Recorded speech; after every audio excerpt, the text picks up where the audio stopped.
Hello, everyone. Jay, can you hear me? I Yeah. can hear you loud and clear. Hello, everyone. Welcome to Weighing What Matters. Jay and I are subbing in for our dear friend Sabrina, who's on a social media sabbatical, and we are excited to have you all here. Well, you can see Sabrina in the comments. Hello, Sabrina. Uh, and we've brought together a panel of people who are a little different. These are all patients, just like normal, except these folks are all providers in the obesity med space. And for those of you that are new here, I would tell you that this panel is a sacred tradition in a lot of ways for a lot of us. It started on TikTok, and for me, and I think for a lot of people, it was sort of where we got our mindset work in, where we learned a lot of the rules and the basics of how to handle being on these medications. So Jay and I are really proud to keep Sabrina's tradition alive while she's away for a little bit. And so, Jay, is there anything you want to say before we get started? And please do our church announcements for me. Absolutely. Yeah. A lot of what we do around here is head and heart work because it's called weighing what matters because it's a lot more than the scale. Because people think that taking these shots or these jabs is about the scale going down, but it's a lot of head and heart work.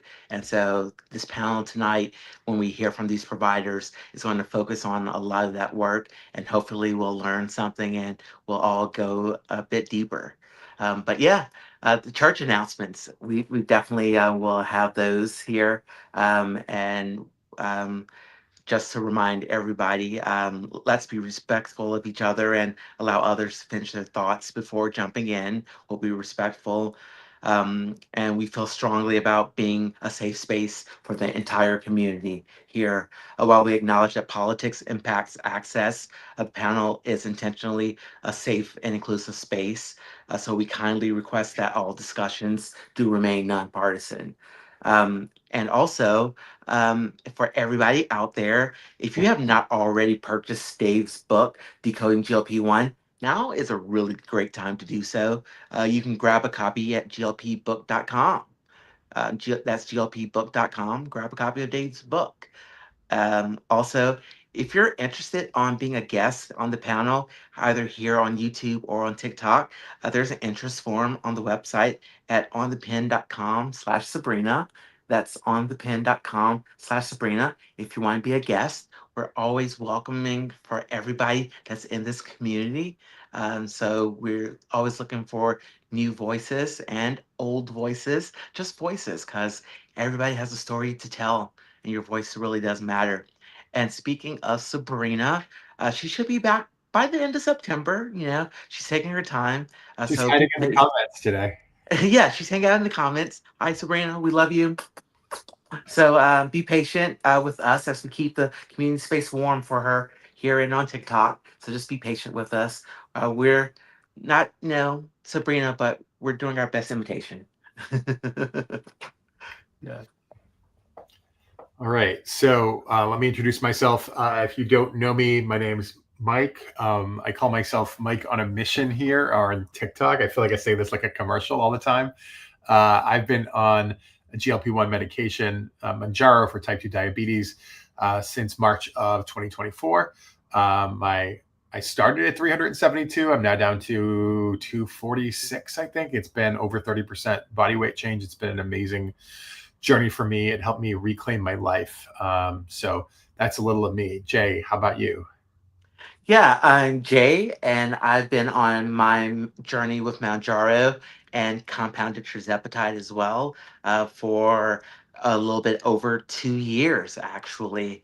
And I've reduced my body weight by approximately 32%.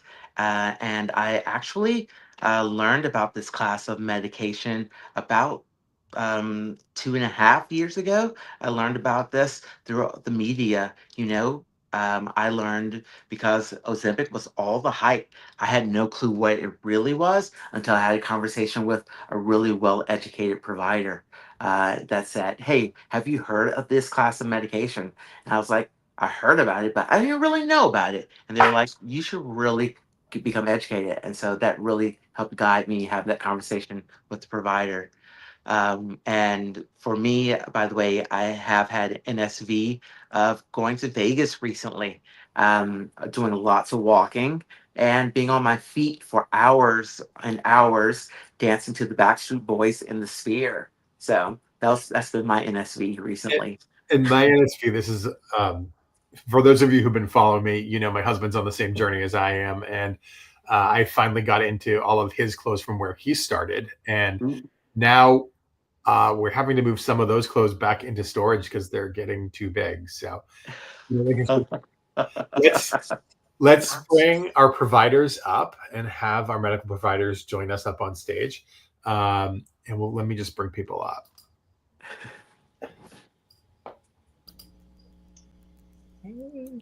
Hello, everyone. I saw Michelle Tedder try to get in, and I wonder if hopefully she'll try to come back in a few minutes. But she would have popped up while we were talking. Jay, I'll pass this over to you if you want to get people started. Yeah. So go ahead, Dr. Toomer, if you would like to introduce yourself and give us an NSV and maybe also tell us how you discovered this class of medication. All right. So I am Dr. Catherine Toomer. I am a family medicine and community health physician, and I mostly specialize in chronic metabolic weight care at the moment. I am the founder of Total Weight Care Institute, and I not only help patients, but I have now started helping physicians do what I do, mainly because I have become the doctor I needed when I needed one most and couldn't find that doctor. And so I've been trying to make sure that other patients don't deal with that also. And so fortunately in this community, I've met some wonderful people, and I just wish I had met them, 24 years ago. But I am on Mounjaro now. I am a type 2 diabetic. I started actually on Victoza, uh, 14 years ago.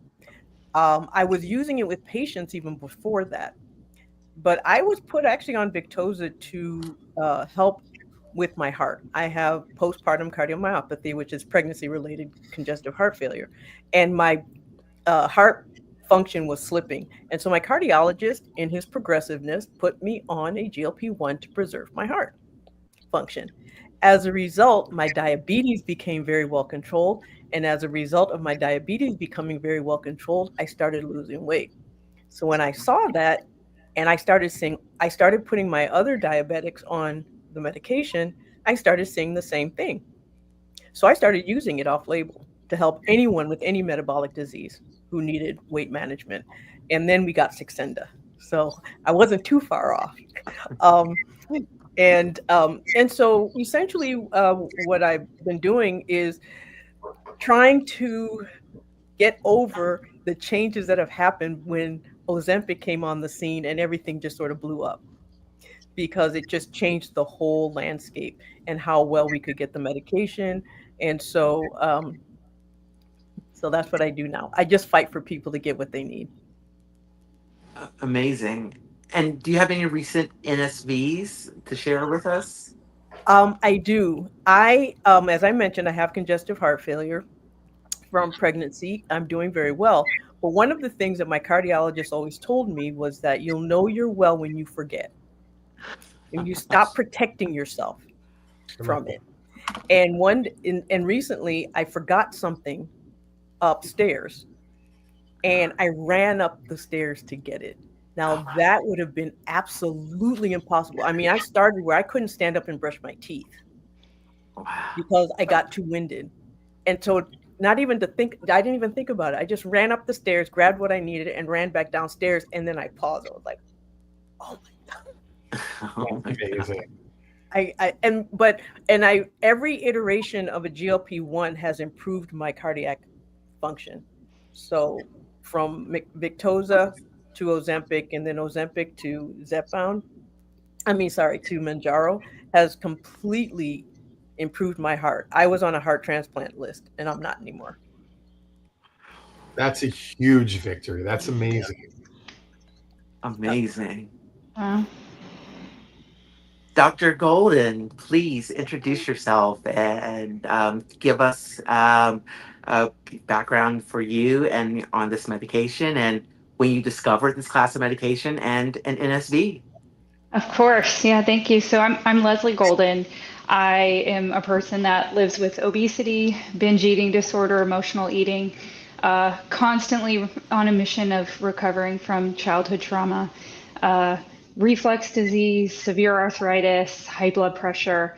And today I am about 37% weight reduced throughout my lifetime.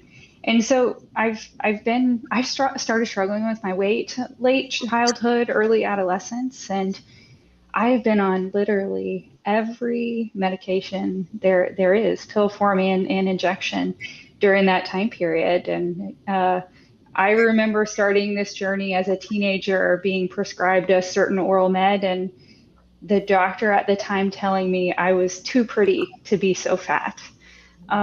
And what's heartbreaking is at the time I loved him because he was willing to help me. And I think I felt like at the time it was okay for him to talk to me that way. And I think what I heard was, oh, he thinks I could be pretty, you know?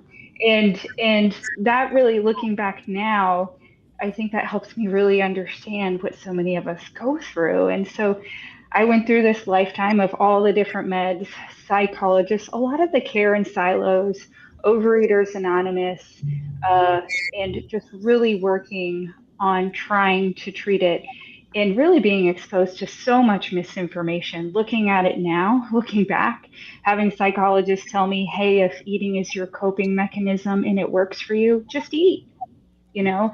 And then others saying, no, no, no, that's not what you need to do. And then we tell our patients, it's really simple. But how did I find the pens? I was trying to help my own patients. I mean, my patients as a family medicine physician. I happen to also be a family medicine, obesity medicine physician. And they would come to me and I would treat them for so many other things that were my priorities as a physician. And at the end, they would somehow muster up enough strength to be like, hey, doc, but what about my weight? You know, and I didn't know what to tell them because honestly, I didn't know what to do myself. Mhm. And luckily, I started researching and found information about treating this as a disease. And I was using the pens for things like diabetes, and I saw the results. And I've got to tell you, it was life changing for me to see patients thrive. And that's what I went into healthcare for, right? And I was seeing it right before my eyes. But I've got to tell you, like, it took me years to be willing to let someone prescribe it for me. My own internalized weight bias and stigma kept telling me I have to try harder. And also, too, I think I felt guilty. I was like, all my patients that can't get access, how fair is it for me to take advantage of the medicine and give them advice every day when it's easier for me and it's not for them? So it took me years to finally give in to having coverage, even though at the time I had coverage. We're losing it at the end of this month, but we'll navigate that. So thank you for letting me share. And I think for me, you know, a non-skill victory continues to always be for me just the mental and cognitive relief that I get. I mean, I joke that I talked about food noise before it was cool, like, you know, just how much it consumed my life. I felt every day like something was seriously wrong with me.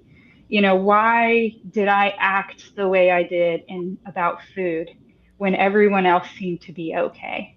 You know, why did I spiral if I didn't know when my next meal would come or not? And the relief I have from that has been just life changing. Thank you so much for sharing that. The one of the things that really this panel has often brought forward is medical trauma, right? And to hear a physician talking about the fact that that's happened to them too, I think really probably resonates with a whole lot of people in this audience. So I want to thank you for that. Coach Tedder, Michelle Tedder, would you happily introduce yourself? Good evening, everybody. It's so nice to see everyone. And thank you so much for inviting me to participate, Mike. You know, I love getting together with our community in this way. I'm Michelle Tedder. I'm a nurse, and I am the host and creator of the Dear Healthcare Provider podcast. And I'm also the founder and lead consultant with Village Empowerment Solutions, which is a consulting business that focuses on supporting organizations and communities around health equity and chronic disease. I have struggled with my weight my entire life. I was always the cute little chubby kid, but that cute little chubby kid grew into an adult who lived in a much larger body than she desired to. And so I too, like everybody else on the panel, struggled a lot with weight bias, both externally and internally. And I think that the gotcha for me was to realize, even though like I'm a nurse and I've been doing all these things, you know, trying to help other people get healthy, and really to discover in my own journey how much I was weighted down, no pun intended, with my own personalized weight bias. And really, you know, because you hear all the external messages telling you, well, you're not doing enough and you just need to push back from the table. And then I also, you know, like to acknowledge the cultural nuances to living in a larger body. And as a Black woman in our community, you know, people are all right with us being a little thick. So, you know, so there's all of that to try to manage. But I think that as my weight started to become a health issue, and I was starting to develop the comorbidities that come along with that, it was like, well, thick or not, like I'm not trying to die young. So, and my mom, God bless her, she lived with obesity, as well as I have a long line of relatives who live with obesity. But also we have very, very strong cardiovascular issues in my family, high blood pressure. My mother died of a massive heart attack. I feel way too young. She was 71. My grandmother died of a massive heart attack. My maternal grandfather died of a massive stroke.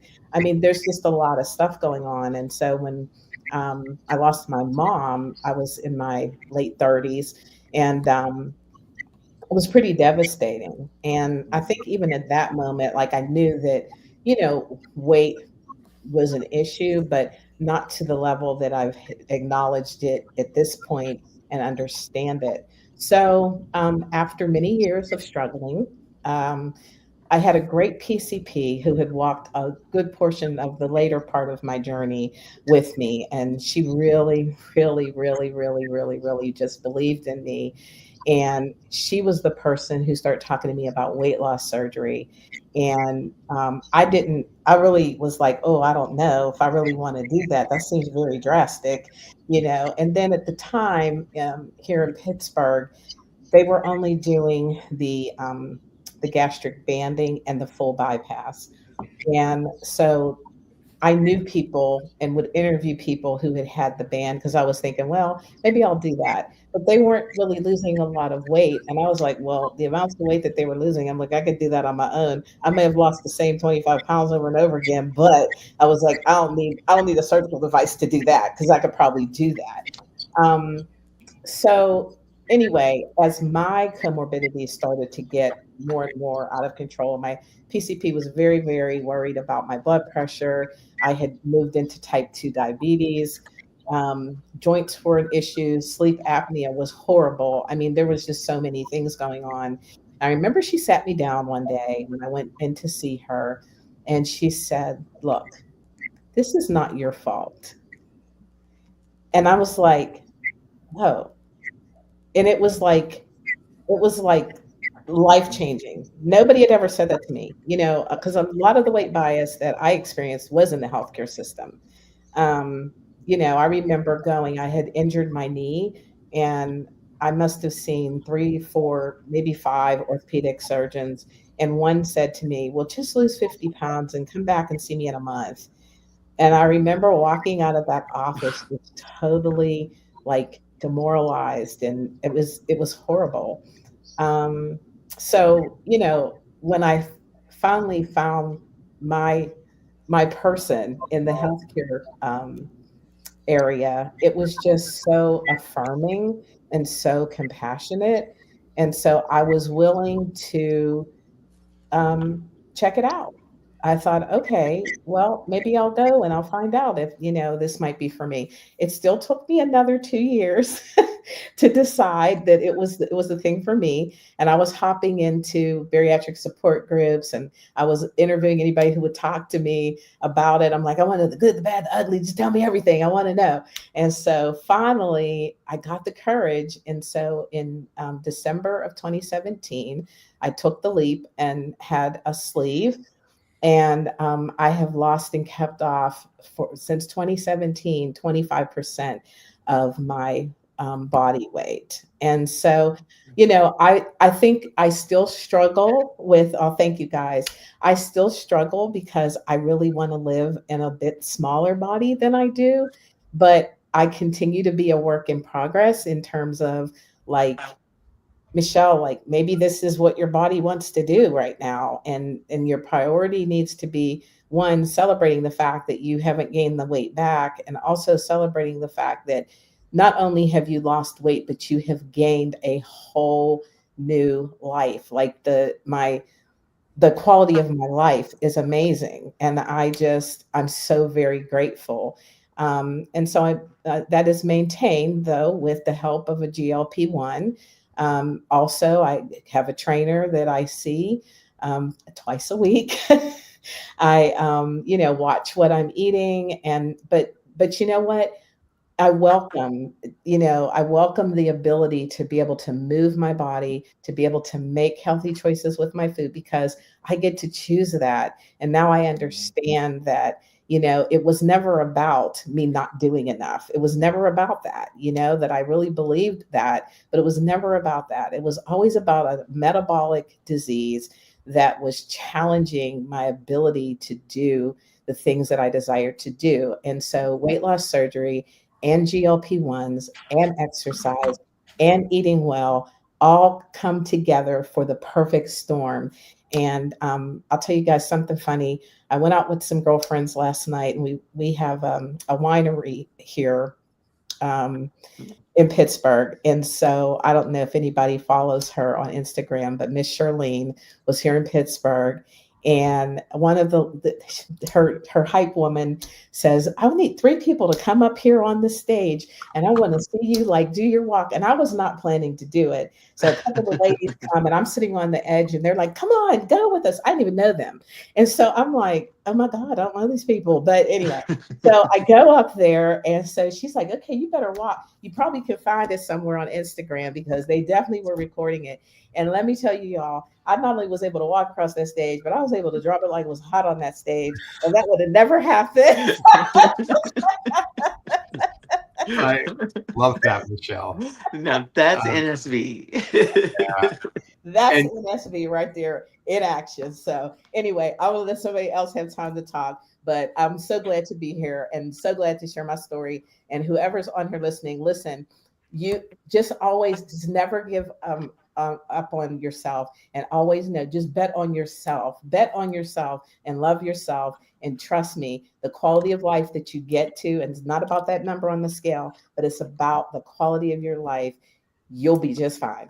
So, you said something that really resonated with me, because I still haven't had a doctor in an office ever tell me that it wasn't my fault. But the next person I'm going to introduce, Dr. Galindo, was the first person who actually popped into one of my lives and actually said those words. So I am thrilled to introduce Dr. Galindo. Hi, I'm Dr. Marilyn Galindo. I'm an obesity medicine specialist. I have my own practice at Leon Springs Obesity Medicine, where I work with patients to help them lose weight. But I'm also a hospitalist when I'm not working in my clinic. And I work in a transplant hospital, actually. And one of the things that I love about working with transplant patients is that a lot of people don't know this, but you can't get a transplant if you're not within a certain weight range. And so one of the things I love about my current job there is that I am also helping patients able to get their transplants by helping them lose weight. And so like I get a lot of patients that are waiting for transplants. A lot of them get a lot better, like Dr. Tumor, and then don't need the transplant. So that's something that I really enjoy doing. In terms of my own personal history with like obesity and dealing with that, I don't think I was ever small. I mean, since I was a little kid, I always struggled with my weight. I mean, I don't remember ever fitting into like normal clothes.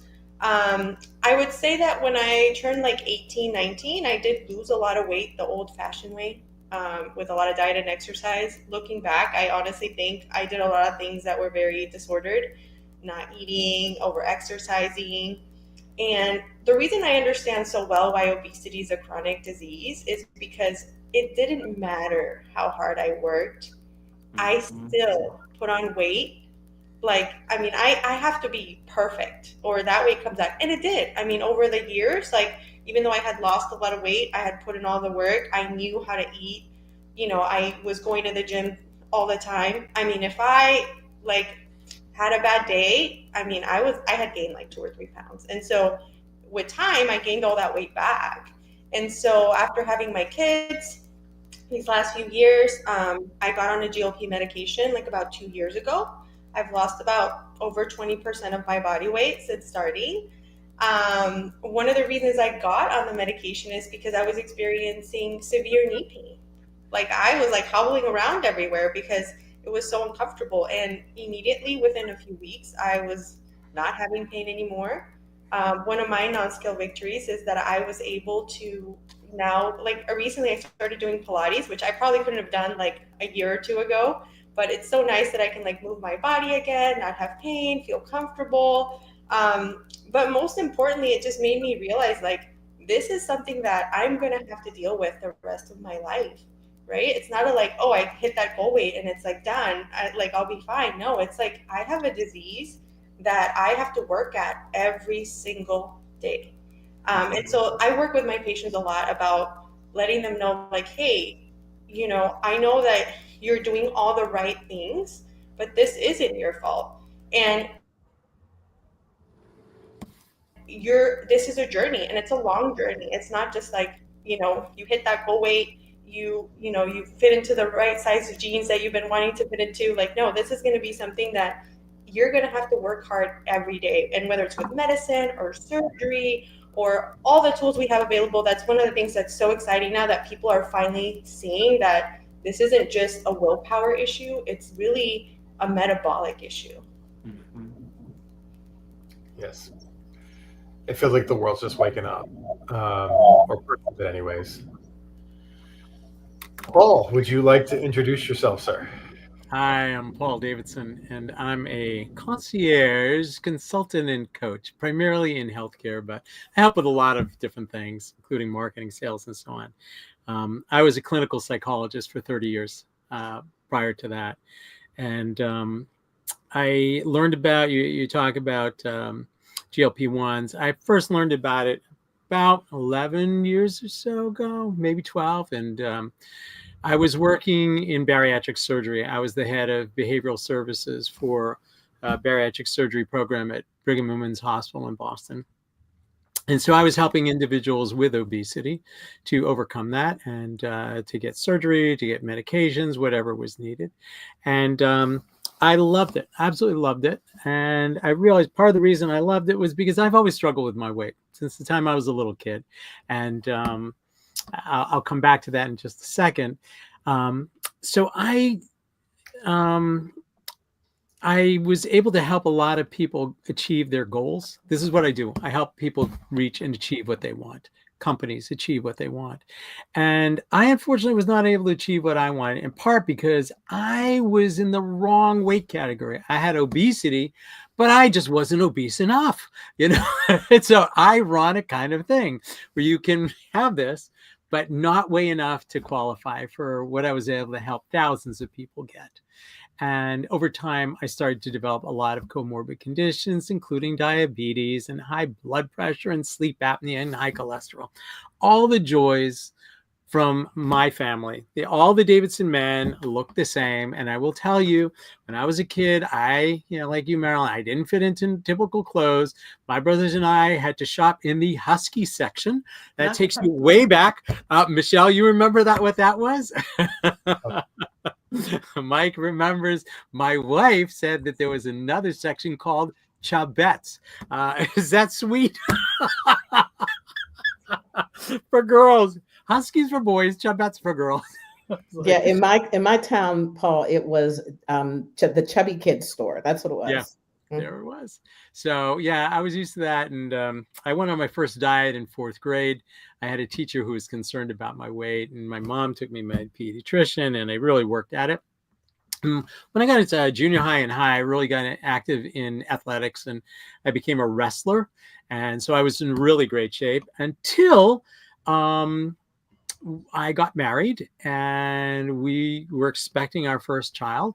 And as somebody who had been healthy as a horse, all of a sudden, I started putting on weight, and I started having sleep disturbance, and I developed acid reflux for the first time in my life.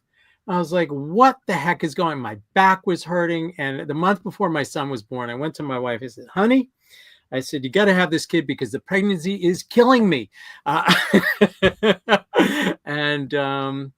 So I then, something happened to me, and it's what's known as a sympathetic pregnancy. It's also, actually, for those interested, it's called Couvage syndrome. It's where you really are so identified with your partner that you develop all the same symptoms.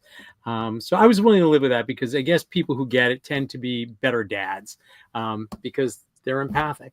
So I had to live with this bigger body, and this bigger body that was letting me down in many ways, where I was getting ill. So about 5 or 6 years ago, I was like, I've got to try one of the GLP-1s. So I tried Ozempic and low dose, and I threw up for 2 weeks straight. I was like, it's not worth it. I can't do this.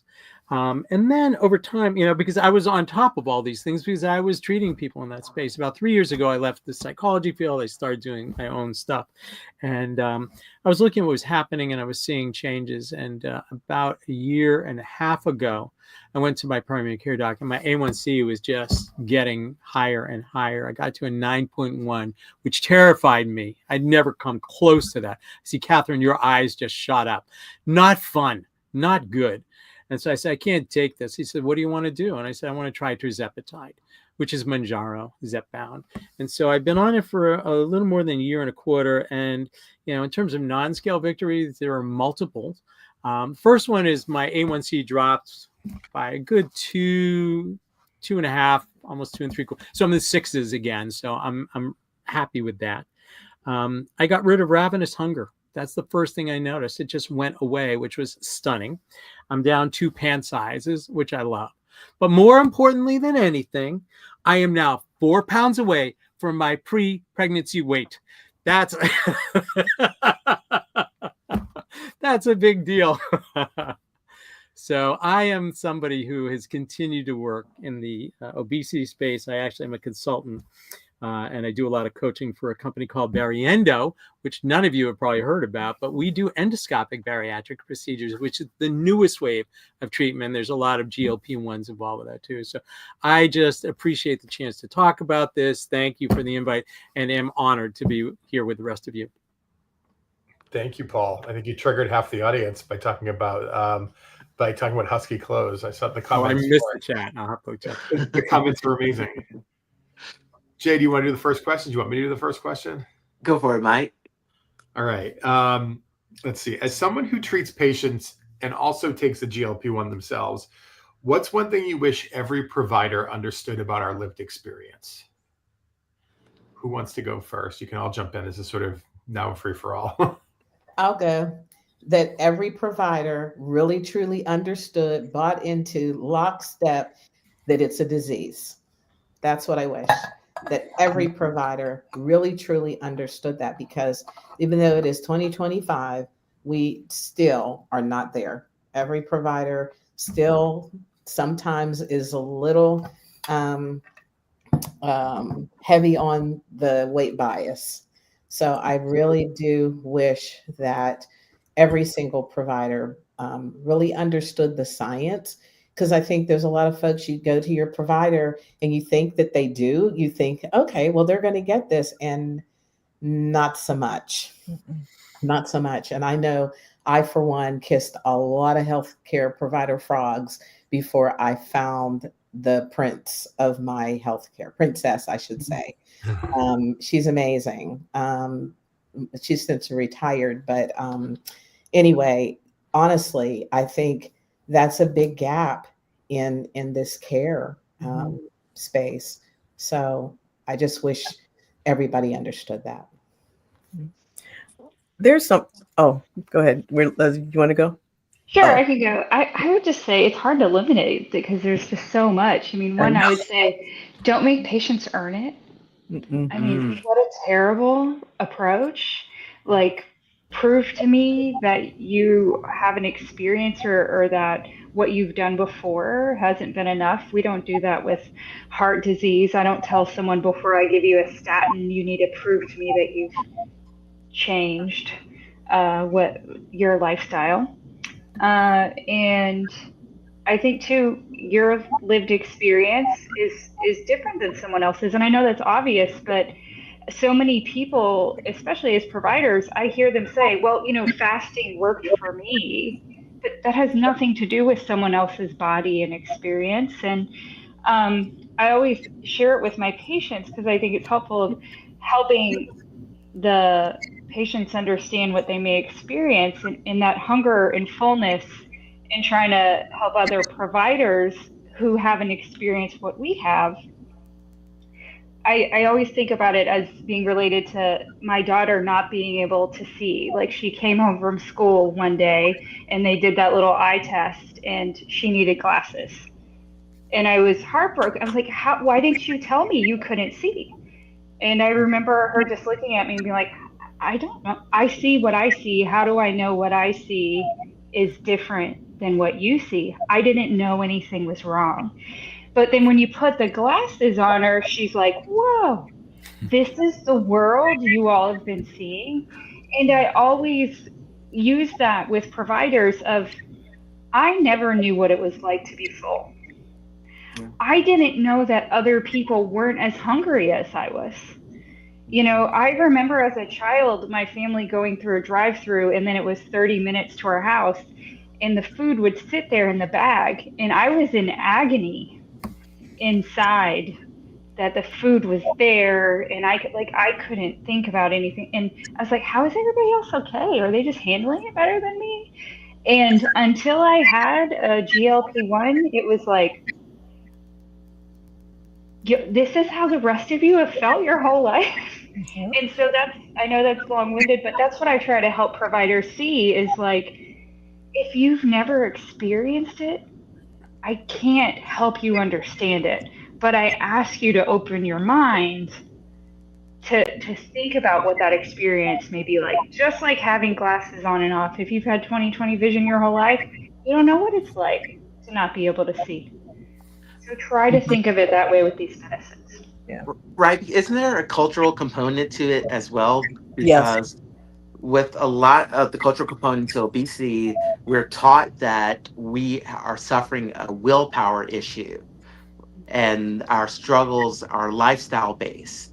And so we think that we are the issue, so we don't know how to approach it when discussing it with medical Internalized professionals. misinformation. But really, we have more willpower. This is what I tell my patients all the time. My husband doesn't have obesity. He didn't inherit obesity. I could say to him, hey, hon, try this fudge. And he'll be like, I'm not hungry. Right? And so he may get 60 Qs a day to eat something, and he says no to 55. But people celebrate him because he only ate 5 times. That's all they see, right? I may get 1,000 Qs a day to eat something, and I say no to 990. I have more willpower. I have tons more willpower, and it's exhausting. But do I get credit for that? No. All people see are the 10 times. Gosh, she ate 10 times. She needs more willpower. And that's what people don't understand, that these medicines level the playing field to where it is equal, to where I don't have to be white knuckling it and I'm exhausted by 10 a.m. because I've been having an internal argument with my body because it thinks I'm starving. I was going to say that what I wished that people understood is that the medicine's only 1/3 of a 3-pronged process. The psychosocial is so overlooked.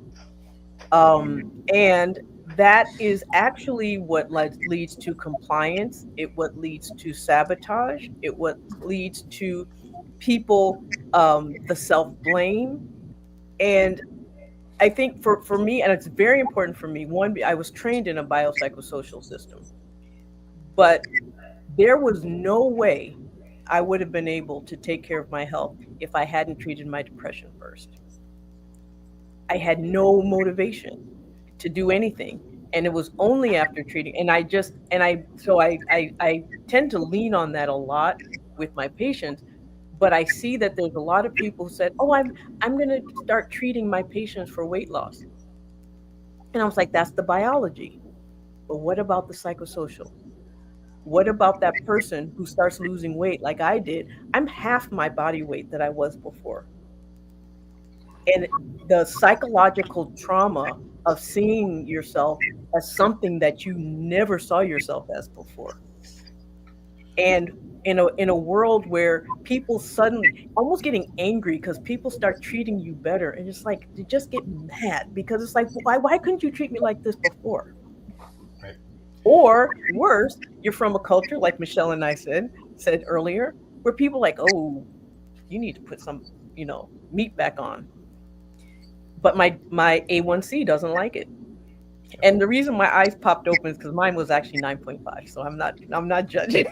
I didn't take it as judging. I took it as recognition. Yeah, I know. But imagine, but I was told, well, how in the world did you let yourself get that way? When I went, I was like, okay, well, I'm here for help. And they're like, you're a doctor. How? Why? And I almost died because of it. My congestive heart failure was misdiagnosed because I was told that if I lost weight, my fatigue, my shortness of breath, my inability to walk across the room without being winded would go away. And so for 2 weeks, I kept going until it got to the point where I just could not take a breath. I was gulping for air.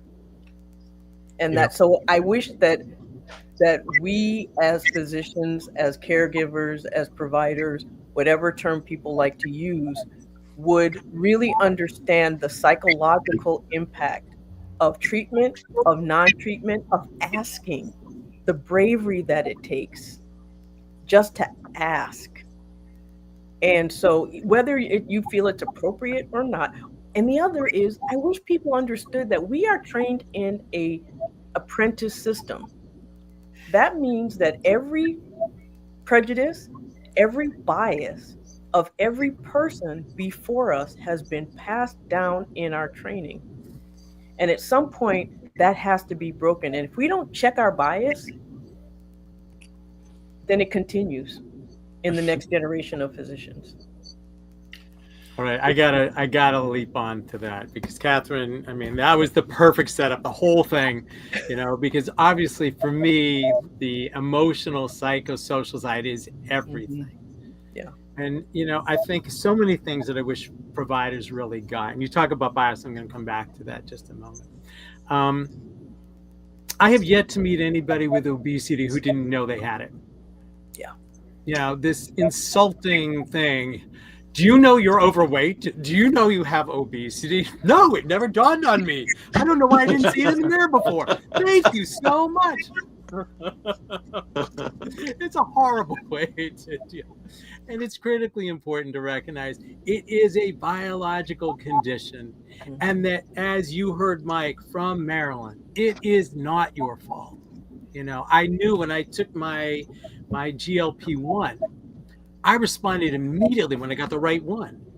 And I was talking to my primary care doctor, and he said, well, you respond so well because you've always been active. You've always watched what you ate. It's just these are your hormones. And so, I spent years trying to convince surgeons, bariatric surgeons, that, the key determinant to why somebody does really well and somebody doesn't do as well, it's not because of their specific suturing technique necessarily.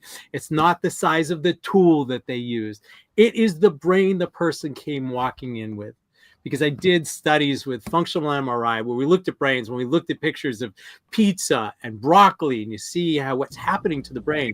And lo and behold, it's how you respond before that tells how we're going to do after. It explains most of the variants and stuff like that. It's your brain. And while it may be a disease state because it causes lots of problems, it's there.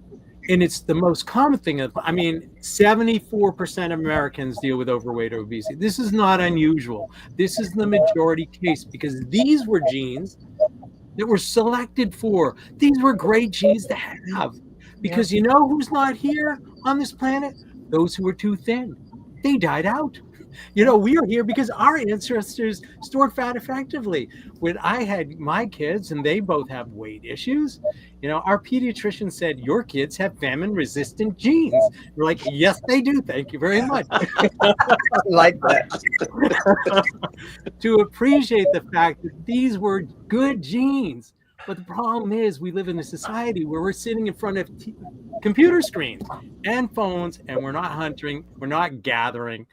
We're less active. We get a lot of crap, ultra processed food, which doesn't help us. So I wish they understood and would say that, is it okay to talk about how weight may be influencing your health? So that it's not something in which you are getting down on a person because of their weight. Because, there was a cartoon I had that I loved. It said, I can't control my height. I can't control my eye color. What makes you think I can easily control my weight? Going in and telling somebody, lose 50 pounds and come back in a month is just like saying, why don't you grow 3 inches and come back in a month? It ain't going to happen because we don't have that level of control. We need to provide appropriate care. And bias, as you said, Catherine, also is huge. So a number of years ago, I wrote an article in something called the Bariatric Times, which I say is a lot like the New York Times, except nothing like it. And I titled the article, We Have Seen the Enemy and It Is Us. And it was all about the fact that healthcare providers, in most cases, are either number 1 or 2 on people's list of who commits the greatest bias and discrimination against individuals. People are left to feel awful. And so I think when, and I encourage people, check your bias at the door. You can take tests on this. I took a test, and I've told some people this before we publish the articles. Like, I haven't taken the weight bias test. I better take it. It's online. Harvard has a lot of implicit bias tests. And I found that I had weight bias as well, which surprised me. But then when I saw the result, it didn't surprise me so much because my weight bias was a positive bias. I feel better about individuals who've carried extra weight than people who have not. Because if you ask me, and this panel is a good example of it, you all are just nicer people. When people aren't immediately attracted to you because of your physique, you find all kinds of strategies to get people to know you and like you and fit in. And it makes a difference. So for providers, understand that this has a strong, powerful emotional impact on your patients. I do this with every single person that I see. And anybody who comes walking in my door, which is a lot of people, to deal with weight issues, the first thing I can do, I congratulate them. I tell them, I am so delighted you came in here. This is a hard thing to do. I salute you and all you have gone through. And if more providers could take the approach of somebody being brave enough to extend themselves to talk about it, you celebrate it and you meet them where they are. That's another key piece. Dr. Galindo, would you like to add something? Add something to that. So one of the things that really bothers me is that I read a lot of notes from other physicians, all the time, and they always list obesity as a problem. Okay, it's listed on their notes, obesity. But then for the plan, anytime you list a problem in a medical note, you have to have a plan for that problem. And it's always lifestyle modifications, diet and exercise. And it's 2025. We have so many options to offer patients, whether it's medication, whether it's surgery. Some people need both. I also work in the transplant hospital where half of my patients are bariatric surgery patients that now have developed an alcohol abuse disorder that now need a liver transplant because the surgery helped them lose weight, but it didn't help this. The food noise was still there. All it did is like now it restricted how they could eat. So what happened is they turned from food to alcohol because you can drink alcohol. And so I like literally every single patient that I review that's getting on the alert, like about half of them have a history of bariatric surgery, obesity. I mean, these things are linked. And it just bothers me so much that we just keep telling people the same thing, diet and exercise, diet and exercise. But clearly it's not working. Half of the country has overweight or obesity. And so when we have options out there, I think we should offer them to our patients because they deserve that. Like I always tell the people I work with, every time I read a note and I just read lifestyle modifications, diet and exercise, it just drives me crazy because that's not working. And we can do better. It's 2025. And also we need to keep advocating because I have obesity, but I don't have diabetes. And I know that patients like me are at a disadvantage, right? Because they're not going to be able to get medication as easily as somebody with a diagnosis of diabetes. Like they're going to have to pay out of pocket. And then, like, for instance, I remember telling a friend I was on the medication and she was like, why? You're not a diabetic. Like, and I felt so much shame. But at the same time, it's like, I don't want to have diabetes. I don't want to need a knee replacement. I don't want to have all these problems like heart failure or fatty liver disease. I mean, there's just so many complications with the disease of obesity, but there's so much stigma for wanting to treat it with medication. It's just not fair. And I also read comments from other physicians like, oh, well, they reached their goal weight, like they need to stop the medication, they need to like learn how to do it. It's like, it's a lifelong disease, just like blood pressure. Once your blood pressure is high, you treat it with medication, your blood pressure normalizes. It's the medication. It's not your willpower that made the blood pressure become normal all of a sudden. It's just like blood pressure medications, we're constantly adjusting things, right? Going up and down, trying different combinations. It's the same thing with obesity. And until people really understand this is a complicated disease and we should treat it like all the other diseases, we're not gonna really improve the metabolic health of everybody in our countries.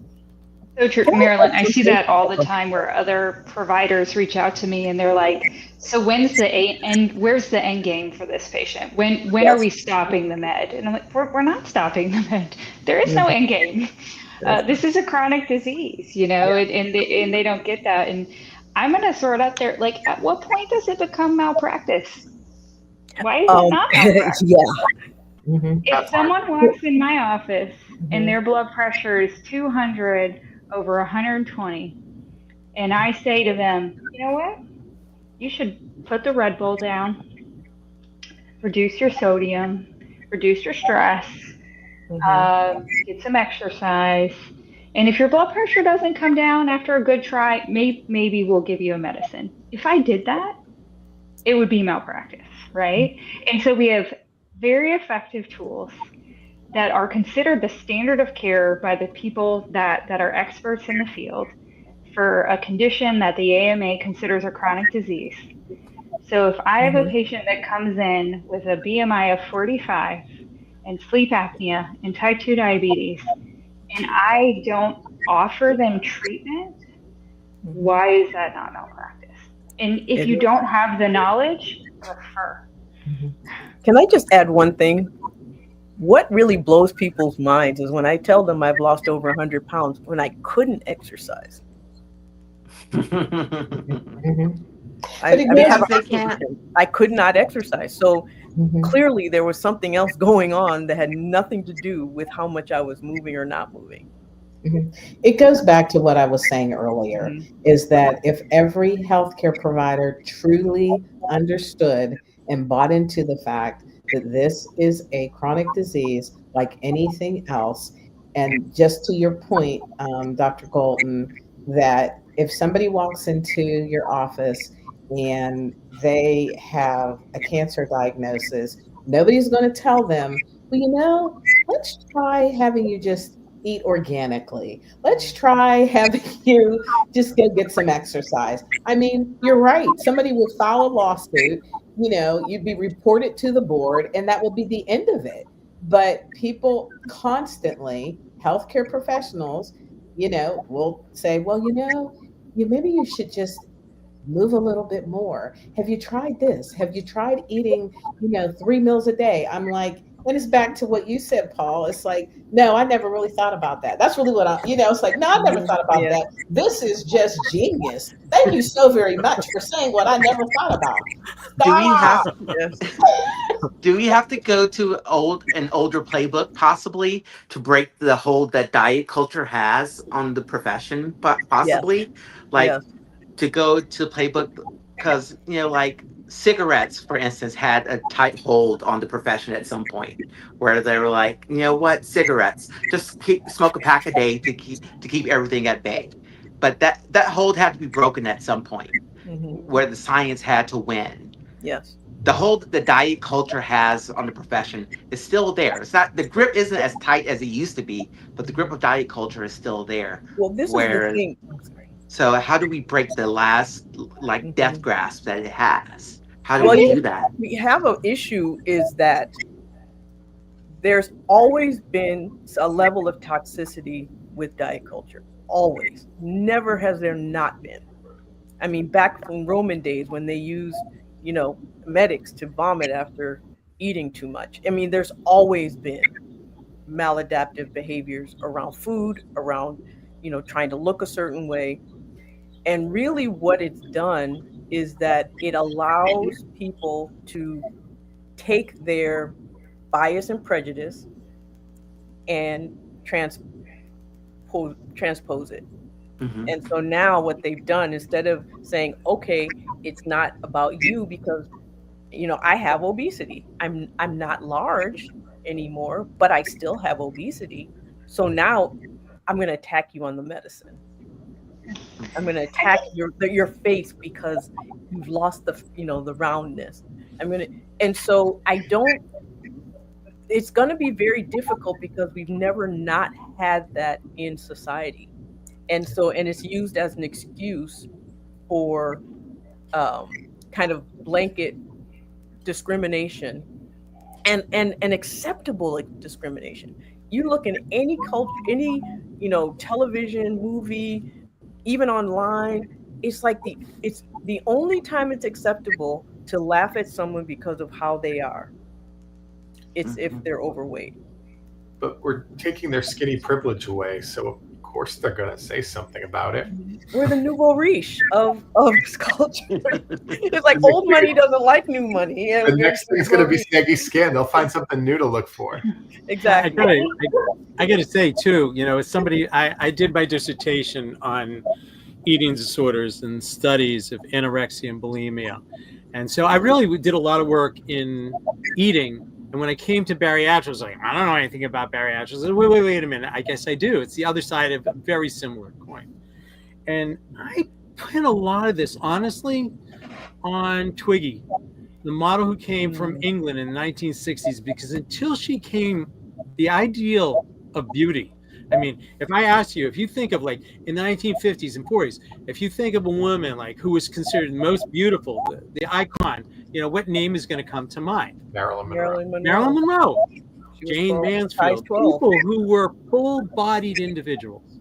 And because of the fact that, and if you look at pictures, at different times and Flemish paintings, it's like you see these fleshy people.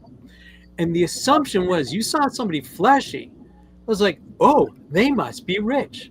Oh, they must be royalty. This person is heavy. I'm going to follow him because he knows where the food is,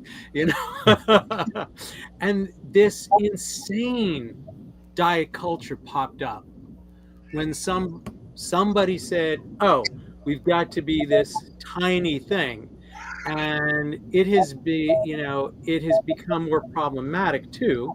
Let's see. I know Liberty Twitcher, you're on all kinds of stuff about carbs. I agree, but you got to understand brains are wired differently. And obesity was very much existed, but not to the extent we have now. It's been exacerbated by the kind of foods, by the addition of certain things. We have high fructose corn syrup, stuff like that. Again, portion size has increased dramatically. You look at what a McDonald's meal looked like 50 years ago as opposed to now. It's crazy. A typical plate in the United States was 8 to 9 inches. And now it's more like 12 inches or more. You know, portion size, you know, if you ever have the opportunity to see the movie Super Size Me, you'll understand that culture and, you know, advertisers who are paid a fortune to try to sell you stuff. You don't see those campaigns for broccoli. I cannot remember a massive campaign for Brussels sprouts, but you'll see massive campaigns for cookies, for chips. And if you go down any, you know, in any supermarket, watch and see the, you know, the best placement, you know, in a supermarket is an end cap. And people pay much higher premiums for that. And the kind of food you're going to see on an end cap is the kind of stuff that's not so healthy. So we get brainwashed into looking for this from the time we're very, very young. I remember as a kid going for cold cereal, love cold cereal. A, because it tasted good, but B, there was a prize inside. Same thing as like Cracker Jack. It was like, it was exciting. And so we got enticed and we got reinforced for doing this, which didn't help us. But, you know, looking the other way too and saying, you know, we should be so thin is really problematic. We need to get back to this happy medium where we were for a very long time. Can I address something that I keep seeing these comments, and I've got to say something, because, which came first, the chicken or the egg? So one of the things that people don't seem to understand is that insulin resistance and diabetes are on the same continuum. No one tests for insulin resistance. You can have, it takes about 10 years of glucose dysregulation before diabetes even shows up in an A1C. But guess what happens during that time? Weight gain. We focus so much on the weight gain as the cause when weight gain is the result.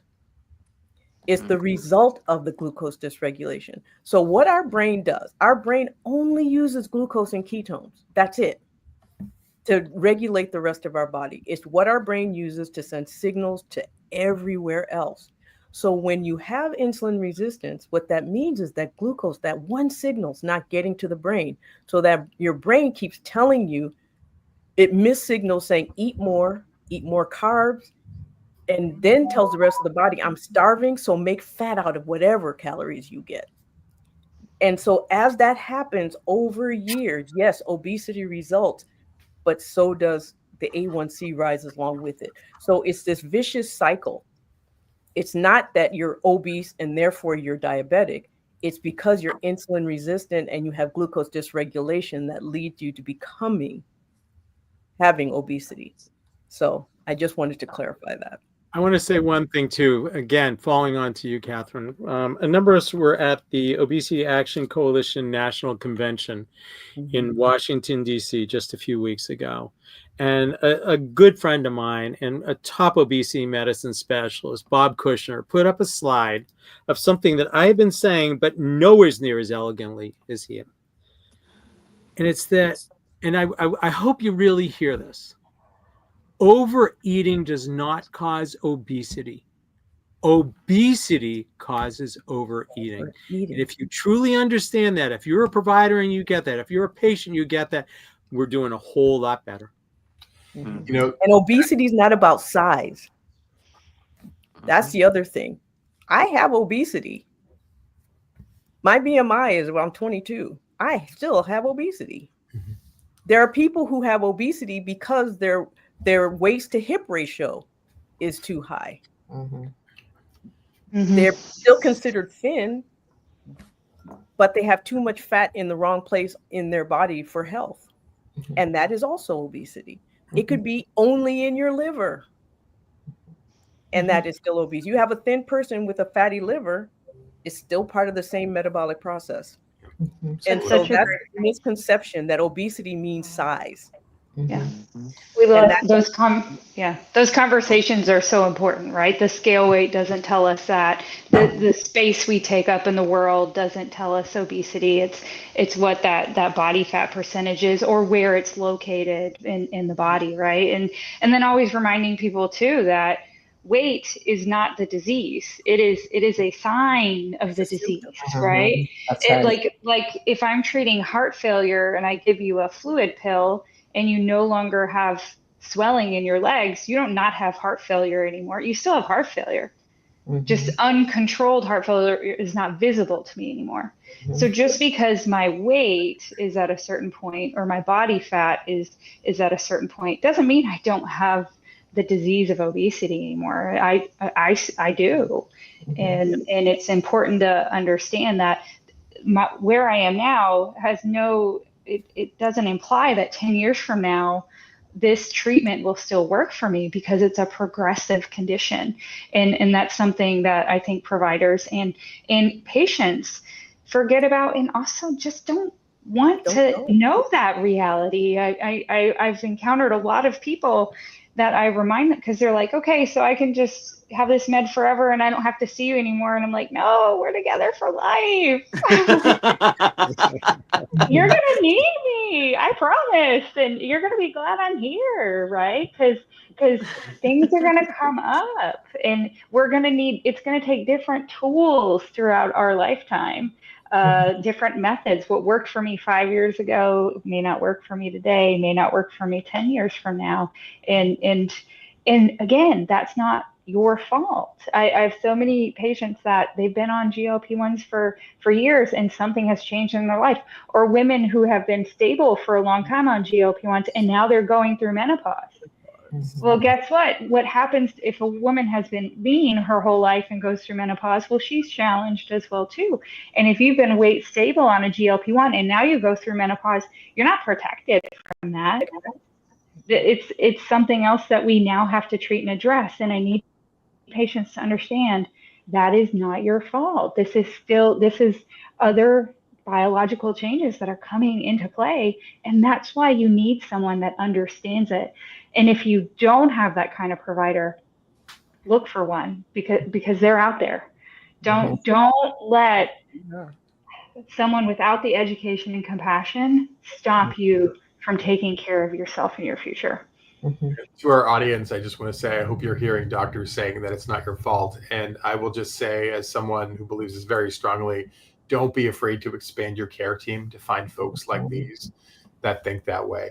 We're coming up in the last sort of 20 minutes or so of the conversation, and I would love all of your thoughts on what sort of one change to our system or policy or insurance that could make the biggest impact on your patients. What are the things that, if you had a magic wand, what would you change in our system to make it better for our patients?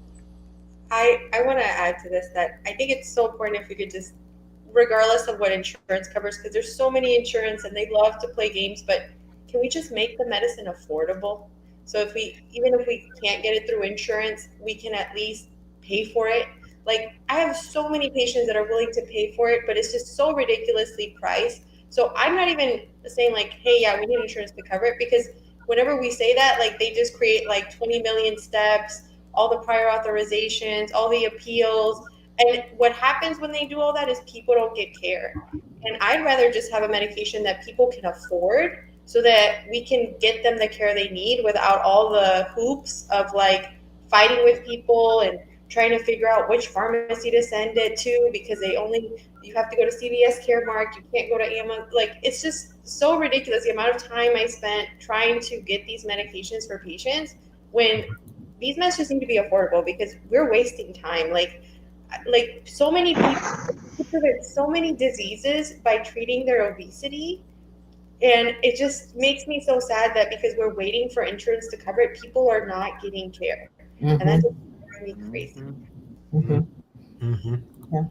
I love that one. I would also say it needs to be an essential health benefit, because medication, but surgery coverage, intensive behavioral therapy coverage, getting counseling for binge eating disorder, getting counseling for I'm weight reduced and I feel isolated because my family doesn't identify and we don't have the same rituals and I'm put under pressure to regain. I mean, there's so much that goes into comprehensive obesity care, lifelong. And right now it's allowed to be excluded from your basic health insurance plan. And so I agree, like, yes, even if someone doesn't have coverage, the medicine should be cheap enough, but the rest of the care continuum, if you will, for this lifelong care, we have to look at this as it has to be covered as an essential health benefit. We have to stop excluding it and making it an opt-in. I have a private practice, Weight and Gold. Obviously, I'm pretty passionate about people having access to care. I cannot buy a health insurance plan for my employees to give them coverage. No insurance company will give it to me because I'm too small, right? And it's ridiculous. It's excluded from every health insurance plan we're offered. And I think that's a big part of the problem, that if I could change one thing, that would probably be it. Yeah. So insurance companies have the option at this point to even acknowledge it's an illness. They can treat it like it's not an actual disease, basically. Mhm. Yes. I think Yes. It's a carve out. Yeah, I think that again, one of the things that we've got to push a little harder on is the systemic bias in this space of chronic disease, because we fight these things because there's a lot of systemic structural bias, and it's allowed, right? It's just like when we're going back to talking about if somebody comes to any of us, my clinical background's in mental health. If somebody came to me and said they were thinking about harming themselves, you best believe I was going to figure out, one, how to keep them safe, two, how do we get them more aggressive treatment, even if that meant hospitalization. We were going to do what had to be done. But you know why we don't do that with obesity? Because systemically, there are still structural inequities in place that tell us we don't have to. And so Because we're morally deficient. Right, exactly. We're morally deficient. We still eat too much. That's the underlying beast. The underlying beast is that in this country, it is still okay to hold on to your bias. You don't have to say that, but it's okay if I tell you, oh, you're not moved into type 2 yet. It's like, but my BMI is crazy. I can't walk. I can't do, all the things, but you haven't moved into type 2. So I think we could do some more conservative things. It's like telling someone they have stage 3 cancer, they have to be at stage 4 to get help. Yeah. Right. So that's a systemic issue, guys. That is not, because if you can put policies within a system that says, if you are over a certain BMI, I'm not even going to let you have surgery at my hospital. Mm-hmm.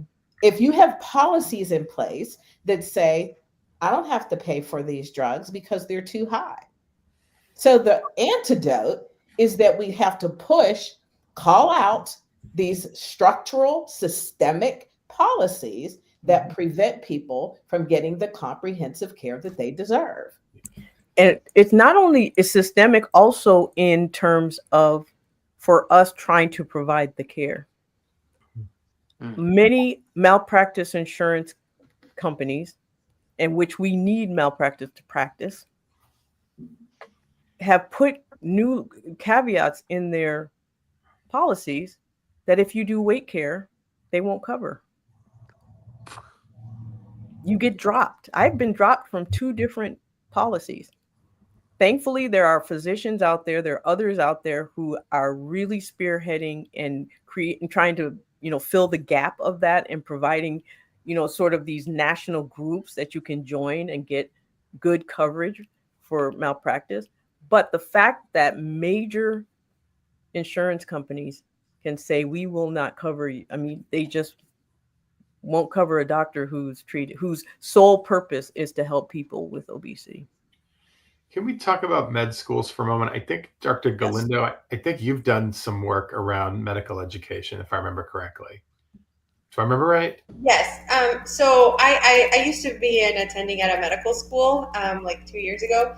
And so one of the things that we were working on is, since I work in the hospital primarily, a lot of my patients, when they end up in the hospital, they're already having the major complications from their obesity. They're having the heart failure exacerbations, they're in renal failure, they're in liver failure. Like, they have all of these problems already. So to me, it made sense, like, hey, instead of just writing let's do lifestyle changes for their obesity. Let's start sending people to the obesity clinics. And so I did this talk where I was like, we need to start approaching patients on discharge about seeing somebody for their obesity, not just like, oh, lifestyle changes. That's not giving the patients any tools, okay? They already know that. Like, that's not going to help.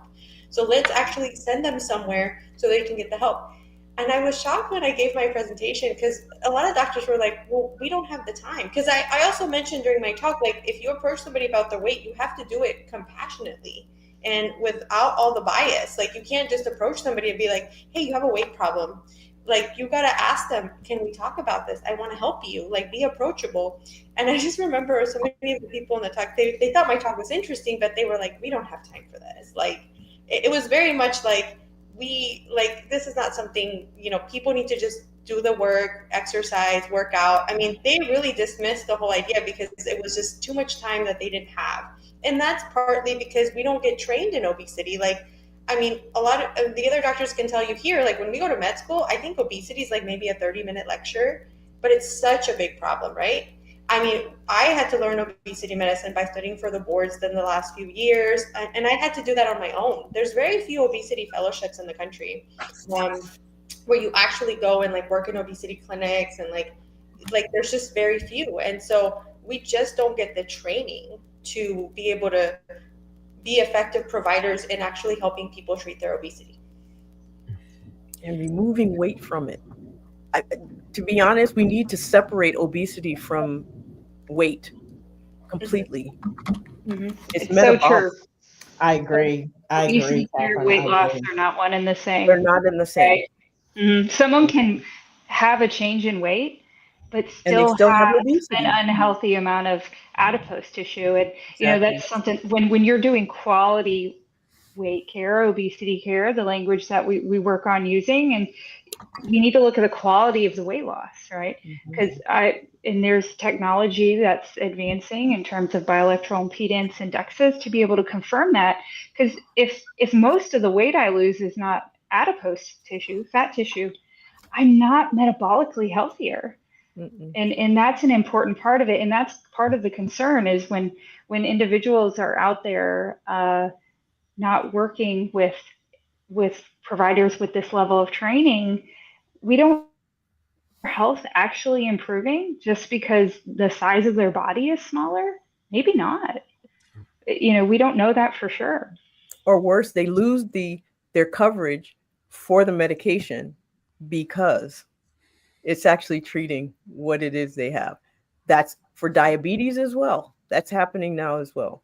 Once your A1C, so like now I'm a diabetic, I have been for 25, 30 years. I cannot find the proof that my A1C was ever over 6.5 because it was so many years ago. So if I had to go based on my A1C now, I would not be able to get the medication. So we know that obesity is a complex chronic illness, and it deserves to be studied like a complex illness. It deserves the science and the funding to be studied. But it is so tied up in this concept of weight that it may never get the attention that it deserves. So how do we get people to separate the concepts so it can get studied properly? How do we do that? And let's pause for one moment because Sabrina just asked us to all smile so she can take a photo. Yeah. Okay. Hopefully she got it. Education, it starts from the top down, not from the bottom up.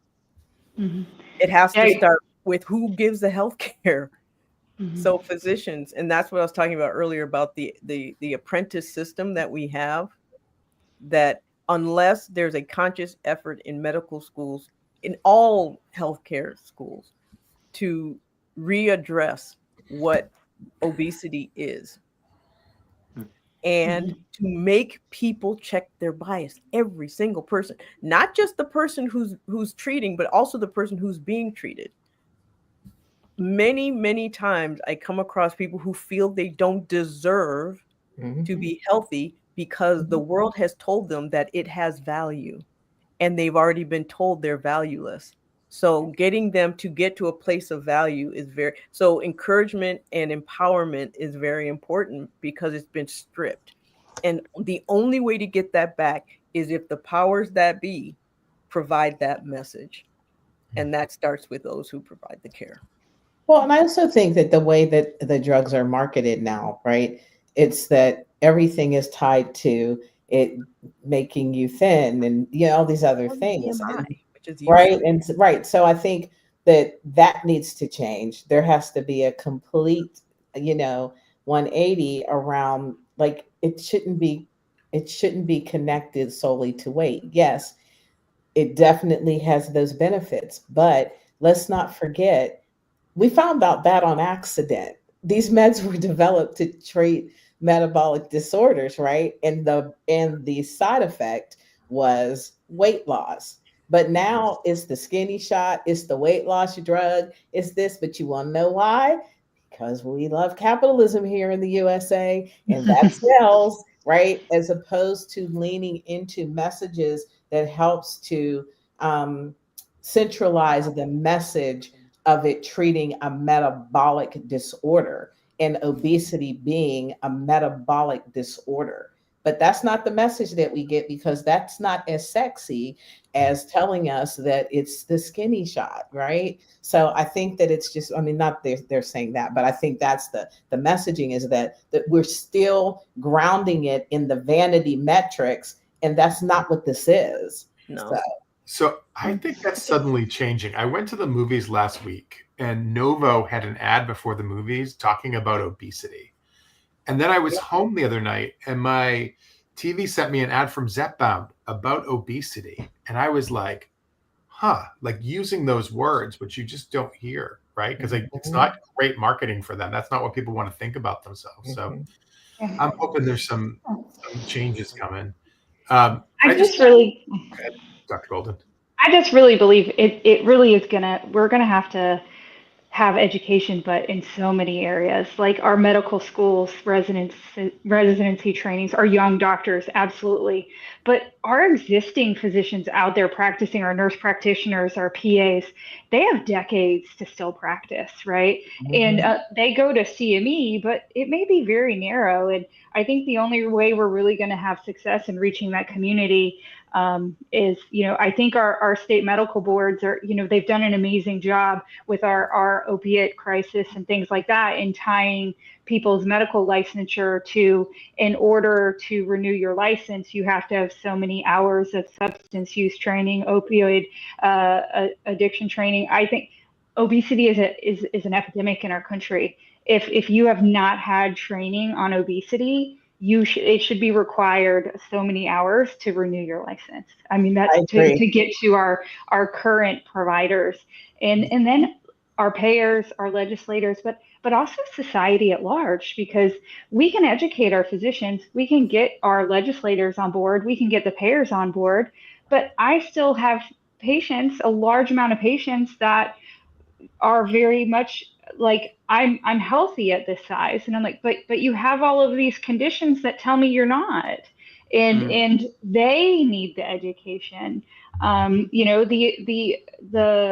amount of times, because I take care of children down to the age of 5, and the amount of times their pediatricians are telling them, well, they'll grow out of their weight. I mean, and parents believe this. And so I think there's so many levels where we have to educate all of the different areas in order to really have an impact. Yeah. So I we want have to add. Go ahead, Paul. I was just going to say quickly, Mike, that there's certainly a top-down approach which is necessary with regards to medical school education, but it's true in all other specialty areas. But I'm also a big believer in the ground up, that people ultimately do listen, whether it's providers, whether it's medical societies, whether it's, governmental institutions, whether it's insurance companies, to the people who ultimately are paying the bills, the people who are going to be voting with their feet. And so I think it behooves everyone to learn as much you can about the disease state of obesity and appreciate that it is so multifaceted, to seek proper care. There was something in the chat about how do you find people who are good at this? You know, the American Board of Obesity Medicine provides certification for people who choose to get some specialty education. If you keep asking for somebody who's ABOM certified, who do you have on staff who's got this background? Guess what? If they keep hearing that, people are going to start to get the message. From my sense as a hospital provider for decades and decades, I lobbied with others to make obesity training compulsory for anyone who worked in our hospital. And ultimately that worked. So you can't have any job in that hospital unless you've gotten trained. And the ability to use your voice is, you know, you're here because GLP-1s are important to you. But it's critical to use that voice also when it comes to getting in touch with insurance companies, to telling your story, and make it go all the way up to Washington, D.C. You know, we may not get it this year. We may not get it this year, in the next year, but eventually, hopefully, we're going to make great progress. And thank you, Mike, for putting the crawler down. The Treat and Reduce Obesity Act is very important because we don't have enough coverage for either current obesity medications, for current standards in bariatric surgery, or for behavioral health care provided by a lot of people outside of very specific kind of areas. So if you use your voice in the right way, and social media is a perfect place to do that, I think ultimately that is a harbinger for change. Really, just add something to that. I think that you also need to have someone, it's not just obesity care, but metabolic care. I intentionally do not have an obesity board certification because I refuse to have someone tell me that I'm only legitimate if I have a certification so that I have to pay them money to get. They're all privately owned. They're money grabs, and they know that we're insecure. The physicians are just naturally type A insecure and so that we're perfect targets for people to make money. And a lot of our board certification is that. So essentially what I say also to look for, obesity certification is a good start, but you should look for someone who just simply has taken the time to learn and is compassionate, because otherwise it doesn't matter how board certified someone is. If they don't have compassion, that patient's still not going to get what they need. Here on that, I happened to be at the Obesity Medicine Association meeting for another conference, and I was sitting outside a room with another colleague with obesity, and I saw the young residents walking out who were there, and they definitely gave us the once over. It was interesting. So it really does matter, not just that they have that certification. I say that as someone whose husband's currently studying for that, but someone who can see that it's not just certification that makes the difference. Well, folks, we are coming down to the last couple minutes. If everyone just wants to share one last final quick thought so we can end around 9, I would love to have you all do so. Jay, do you want to start, and then, or do you want to close? Absolutely. Just so final thoughts for the community. Just remember to advocate for yourself in every space that you're in, whether that's in this community, whether it's with your physician, whether it's at home. Just advocate for yourself, because no one can advocate for you like you can. It's your health, it's your life. You have to advocate for yourself. Use your voice. It's the most powerful thing that you have. So please, please, please advocate for yourself. Dr. Toomer, final thought? My final thought is just to give people something they can use to understand that it's important, and also understand that any resistance they come against, because that's usually what stops people in their tracks. It's resistance. And it's usually people using terms like the easy way out. And so I always tell people, if someone tells you that losing weight or losing adipose, losing fat, using a medication is the easy way out, tell them to stop washing their clothes in a washing machine and to use a river. Too easy. Washing your clothes in a washing machine. Dr. Golden. I would just say, I know we've said it so many times here, but I think it's so valuable that just it's not your fault. It's science, it's biology, and there are so many effective tools out there. And keep advocating for yourself, as Jay said, and find the provider that's going to be your champion, and recognizes the expert that you are in your life and honors that and is willing to match that with the expertise they have in medicine, to where even if the system is against you, they're still going to help you find the best treatment that's available for you right now. Coach Tedder? My parting words are that everyone deserves to have comprehensive, compassionate care. Whether you're living with obesity or you're living with type 2 or you're living with whatever it is that you're living with. And I have a little acronym that I like to share in the spaces that I show up in, and it's CARE, CARE, and it's that you should be curious about your care, and so should your provider. So curiosity. You deserve to be affirmed by your provider, and you should affirm yourself. It's not your fault. You're not crazy. You are living with a disease that is bigger than you. You deserve respect.